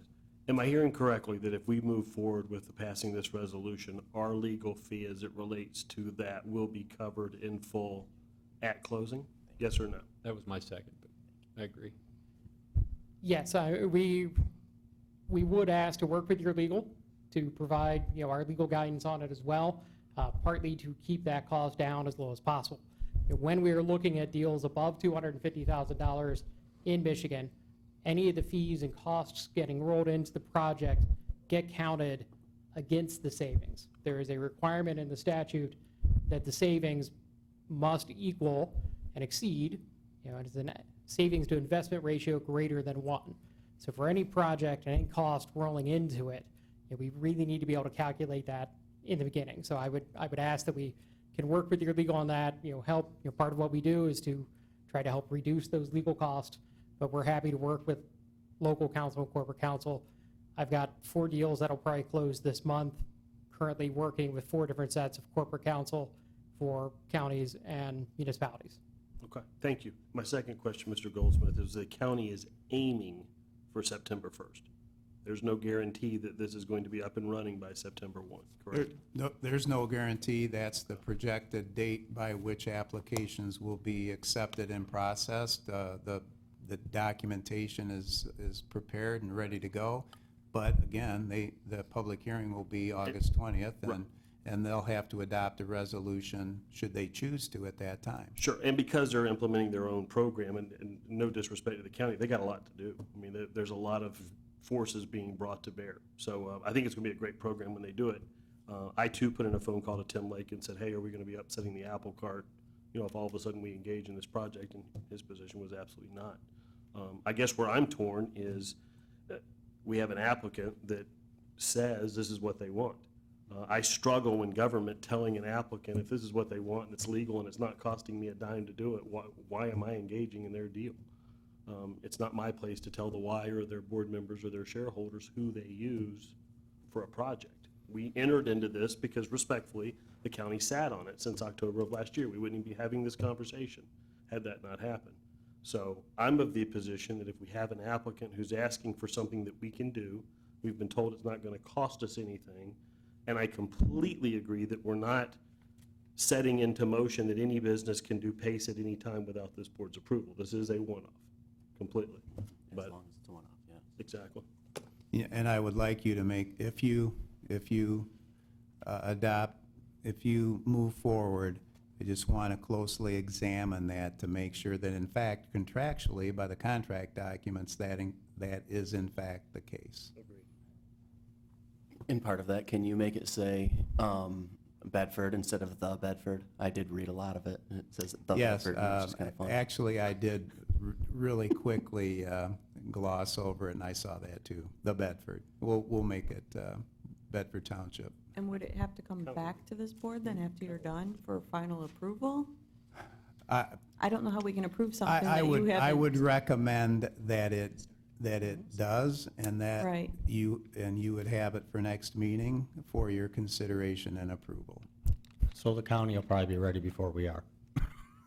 Well, your next meeting is Yeah. The 20th. 20th, same as where they're having their public hearing, so you would have the contract documents in front of you, the PACE program contract documents in front of you for consideration and approval on the 20th, your next board meeting, if that's what you choose to do. Mr. Francis? Does that time frame upset your time frame?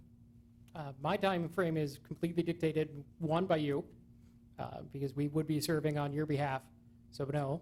And two, the desires of the property owner to move forward with due haste. We need our member jurisdiction to feel comfortable with the project, and I would actually recommend that, the resolution today can establish the program. It is not a resolution that would approve the individual project. So the final contract that would be entered into by Bedford Township with the property owner, and with the lender creating the assessment, should come back for the township board's approval. I'm not sure if that will be in 2 weeks or if that would be in 4 weeks. It will depend on work from the property owner, work from the lender, and our due diligence in finalizing the project. Yeah, and I agree with you, TC. They want the program with the PACE, that's fine. They want to spend the money on the percentage, that's up to the Y. But we're going to have the program in place here at Bedford Township forever. People could come and apply whenever they want. He can, you know what I'm saying? And that's the whole thing, is we'll have might be a good thing, actually, I don't know, to have 2 programs in place, but that's the whole thing. We're going to have a program here in place for people to come and apply. And we're also 1 vote away from ending the program. So, Yeah, this will be what Mr. Williams referred to as a one-off program. That's why Tim Lake didn't have a big objection to it. I think Mr. Lake would like Bedford Township in future applications to go through the county for continuity of administration. This would be a one-off program. If I may, no project will ever get approved and closed without the township board's approval. So no matter how many applicants come forward in the future, if you don't want to allow the program to still exist, I appreciate what you're saying, but we're going to be in the same situation we are right now. Hey, we have a company that wants to move forward with No. you. Who are we to tell them no? We will happily tell them no. I tell property owners no on a fairly regular basis when it's a project that is not compliant, when it's one that I know the county that it is in does not want to move forward with. One of our first calls is typically to our member jurisdiction to ask, is this a property owner you want to do business with? If the answer is no, we're happy to tell them no, and So my point would be, after the one-off, why wouldn't we disband at the next meeting? And then we don't have to deal with it. I have a problem with that at all. Because last thing, we have to. Can't we just put that in it, that it's a one-time program? We're Yeah, I not would like to involved see that in anymore place. after this? That's why You still need I would to- like the board to entertain the resolution next meeting on the 20th. Yeah. In the meantime, if that's what the board's pleasure is, in the meantime, they'll be working, and they have been working on the contract documents, and I don't know how long it will take you to be ready, or maybe you are ready with the actual contract documents that Bedford will be entering into as a sponsoring community. for the special assessment Yeah. agreement for Yes. this individual property. Yes. We have done some due diligence on it, but we have not completed that. Okay. Partly because we have a limited time where we're not going to move forward without, the partnership with, Bedford Township. So, it is something that we can work with the next few weeks to push forward.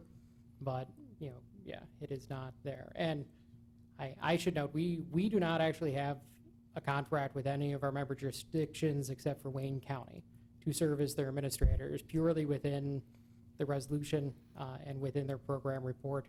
We're not exclusive.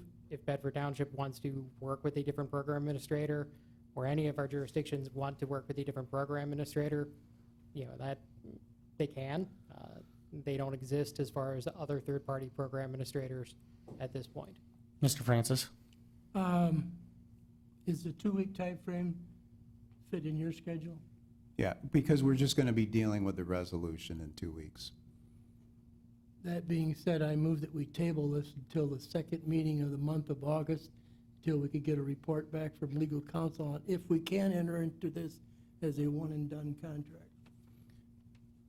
I'll have a resolution available for you in your packets. I'll work with Nancy and Trudy on that, and for your consideration at the next board meeting. We have a motion supported. Is that Mr. Matra? Okay, discussion? Do you need any sort of motion to do that? No, well, what you're Yeah. doing right now. Could you call the roll, please? Mr. Francis? Aye. Mr. Montroy? Aye. Mr. Steiner? Aye. Mr. Clemens? Aye. Hirschberger votes aye. Mr. Peroni? Aye, and the motion passed 6-0. Number 9, comments from the public. Comments limited to 5 minutes for each individual. Come on up. You just come on. You don't have to raise your hand. You can come on up. Good evening, Logan Tisdale, 1308 Brandywine Street. The Bedford burning regulation, effective May 16, 2017, it's wimpy. I had an occasion to call on a illegal burn. It was on a weekend. Sheriff deputy came out, spoke to the person, and they put out the fire. That was the end of it. No fines, no nothing, no citations, nothing. And I kind of find out, I think that the people that go out on them, the ordinance department that goes out on them, that's what they do to give them a warning the first time. What's to keep people from illegal burning if the first time they get caught, they don't get fined for it? $75 fine for the first offense, that's ridiculous. Should be $250. If they don't pay it, you put it on their taxes. Pretty simple. Second offense, $500. Third offense, $1,000. No statute of limitations. If they do it multiple times, it's $1,000 every time they get caught. If my house burns down, what is the township going to say to me? Sorry, Logan, person illegally burned, and the embers came and burned my house down. What are they going to say to you? Sorry? No, that's not going to be acceptable. Then it talks in number 10 about if the fire department has to go out there because someone is negligent and they can't control the fire, you charge them $100 for each vehicle. That's ridiculous. These things cost hundreds of thousands of dollars. They could be out there for 6 hours. You're going to charge them $100? That means those guys have to go back there, clean that thing, and take care of it. $250 an hour. You can't control your fire. That truck goes out there, it's $250 an hour. If he's out there for 6 hours, it costs you $250 times 6. Pretty darn simple. If you can't make these people stop illegally burning, and this is the ones that get caught, because my guess is most of the time, just like drunk drivers, they drive 80 times before they get caught. If I caught a drunk driver when I was a state police officer and said, well, I'll give you a warning the first time, would that be acceptable to the public? No. And it shouldn't be acceptable if somebody is illegally burning and somebody goes out there and they catch them in the act, that they should not be fined and it should be on record. And if they refuse to pay the fine, then it should be either the clerk or the treasurer's department, not the fire department, not the ordinance people, that should send them the notice that they fail to pay it, you put it on their taxes. Pretty darn simple. I've seen so many illegal burnings, I should have called. I'm sorry now I didn't do that.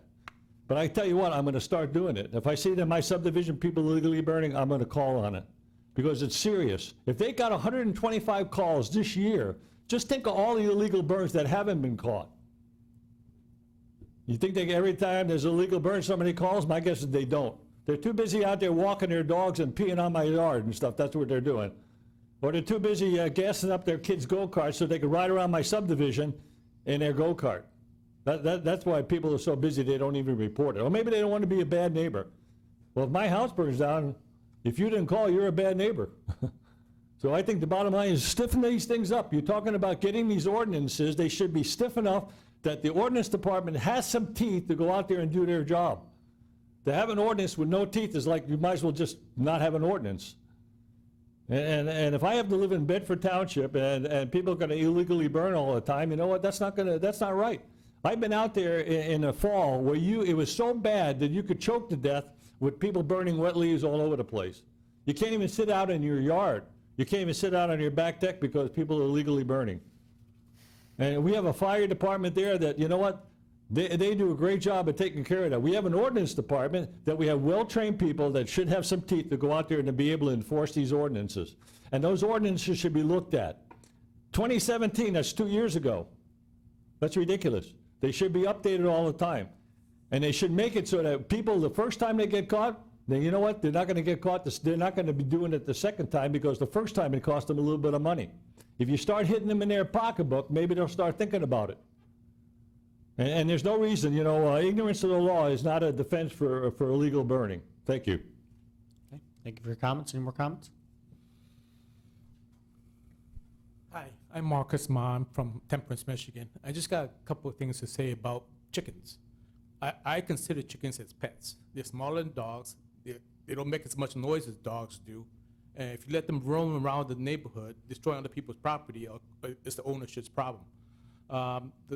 I like chickens, and I think the ordinance should be changed to allow people to have chickens. City of Ann Arbor allows it. City of Toledo allows it.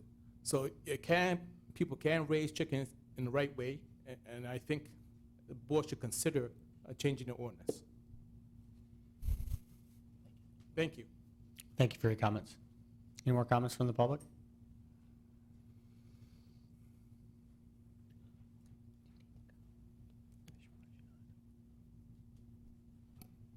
Dale Track, 2842 Sanibel Lane. I spoke earlier about the crony capitalism, and I really would hope that the board would take this very seriously. When we have our former state reps working as lobbyists for a company that comes forward and wants to present a resolution, to me, it's a difficult situation to be able to digest.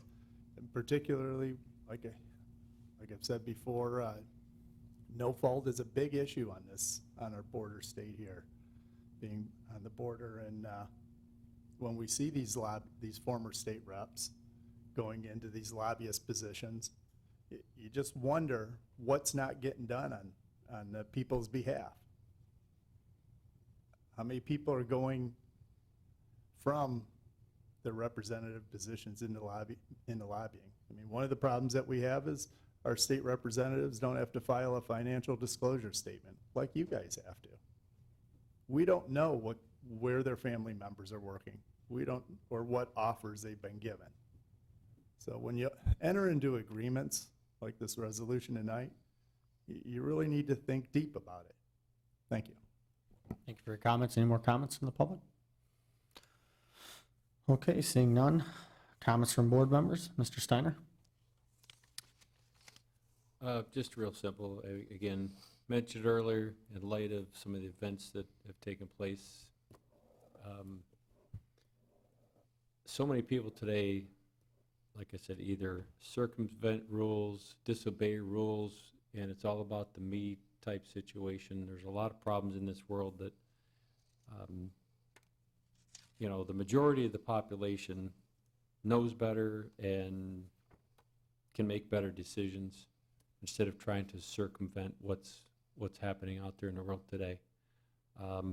Other people, they may be struggling with various kinds of medical or health issues, and it just makes sense that we need to try to help these people before tragedies occur. As I heard earlier, Mr. Tisdale, I mean, our first responders and emergency team, Bedford, second to none. Our fire chief gave us a report this last week talking about all the various support that our department has given to surrounding areas through mutual aid type programs, et cetera. And they were used, and we did not miss a beat here in Bedford. And that speaks to the caliber of our fire department overall. But again, I won't limit that to just the fire department. I will talk about all of our EMS personnel throughout the Bedford Township area and the ones that serve us. So let's try to make their jobs easier. Stick within the laws. If you don't like the laws, we need to work to change it. We don't need to try to force the change by tragic incidents. That's all. Okay, Mr. Clements? A couple things. Congratulations again to Joe Gangway for 38 years of service to our volunteer fire department. That is huge. And I can only imagine the number of people's lives that he's touched in that 38 years. Also want to say congratulations to all the Bedford 4-H participants. Had a chance to be at the fair this week and to talk with a number of them, and appreciate all the hard work they do. It's amazing the character and the caliber of those kids and the amount of diligence they put into all their crafts and their animals. And then lastly, congratulations to Deputy Joe Gore, who retired last Friday. His final sign-off went well, and he begins a second career soon. And thank you again for that many years of service to the county. Thank you. Okay, Mr. Montre? Just a couple things. I guess the first thing I'm thinking right now is just to express appreciation for citizens like Mr. Tisdale, Mr. Ma, Mr. Track, and just the value of involved citizens in local government, whether we agree or disagree on different points, just that is such a tremendous value to America, is involved and educated citizenry, as well as how much we rely on people like you guys to, whether we agree or disagree on points. We don't know everything. We don't know. There's a lot that we don't know, and I think it's very important for the citizens to communicate things that they're passionate about and that they value, as well as keeping this board informed on, like, just for example, Mr. Track saying about the lobbyist, that was something I was unaware of, and it's something that's like, okay, that's something that I appreciate bringing to the forefront. The other thing I was going to say was, I forget where we're even at, and I had looked up on our website, the zoning link doesn't lead to anything, and I looked at it before, and I just don't even know, I don't know where that goes. I don't know who's in charge of that, but something we said, I had looked it up the other day, and I was like, and so I just wrote it down to mention that. But that's all I have. Mr. Francis? Without repeating what's already been said, I don't have any additional comments or questions. Ms. Hirschberger? Just so the board's aware, I will be posting a seasonal position for the planning department. I'll let the board members know when we find someone and give you more details. They'll be paid a seasonal rate, just like all the rest of them. I don't know days and times yet. That'll be after we get someone in here. But Karen has been out. I don't know if all the board members are aware of that. Not sure when she'll be back, and so Jody needs some desperate help up there. So we want to get someone in right away and get training them in that position. So I will be posting that tomorrow. Wanted to congratulate Joe Gangway, wonderful guy. I've known him for a long, long time, and I hope he has a great retirement. And then I just wanted to speak to the burning. I send out those lovely letters when people are illegally burning, and they get charged per truck. It depends on the truck. It might be more, depends on what's burning. It could be more. They get charged for manpower, how many men are there. They get charged for their benefits. If they damage a hose or a truck, they're going to get charged for that. I send those letters out. They have 30 days, and the letters clearly state that if you don't pay this within 30 days, we get legal involved. So there are letters that go out. I've sent many letters out. They're not too happy when they get those letters, but I usually only have to send one. That's all. After the tragic shootings, I'm proud that we partnered with the Sheriff's Department on another liaison. I'm proud of this board for doing that. It's a big expenditure, but we're not done yet. I think we need to continue to partner to make our schools the safest schools, in my opinion, in the country. After the bond, and in the future, hopefully we can get more officers in these schools. I think we will have some of the safest schools in the country, and I think it's something we could promote this community on. It's sad that we have to go through all this and spend all this money to keep our schools as safe as we do, but it's just what we have to do. So we have to do it. We don't want to wait for a tragedy to happen before we wish we would have done that. So just wanted to update. I worked on the disaster plan today with Damon and Fire Chief Massigill. We're working on a plan for the building. We'll send to the board kind of what we've done so far. review it, make suggestions. We'll take our time with it, make it something, you know, a couple of things, you know, is the well we have out back, you know, looking at getting a couple spigots on there for water for residents in a case of an emergency. You know, just want to have a plan in place here for this building. The Green Initiative Committee today gave Bedford Hills an award for environmental excellence. Bedford Hills is on the leading edge for golf courses when it comes to environmental practices. So I'd like to give a huge thanks to Bedford Hills for staying on the leading edge. Temperance Street Festival has raised their money. They're all set to go. They're fully funded for a great event. It's going to be free to the community. It won't cost you a dime other than if you want to eat out of a food truck or eat from one of the vendors. It's going to be a great time. We have tons of vendors set up. We have, the street is closed down. The fire department's going to be there. We're going to have a great day set for the community. I'd like to thank all the members that have served on that board to bring that to the community. Burning leaves is way down. I mean, we've in burning season, I think they stopped 120 illegal burns. And when you talk to the chief, I mean, it adds up to a whole lot of money of the fire department not having to go out there. And you talk to people, you know, they're thrilled. I mean, you know, you don't have that thick smog like you had in the past, you know, because people are utilizing Mulch King and they're just not burning as much. And if they are burning, they're getting shut down, you know, if they're not burning when they're supposed to be during the times. Other than that, we stand adjourned unless anybody has any further comments.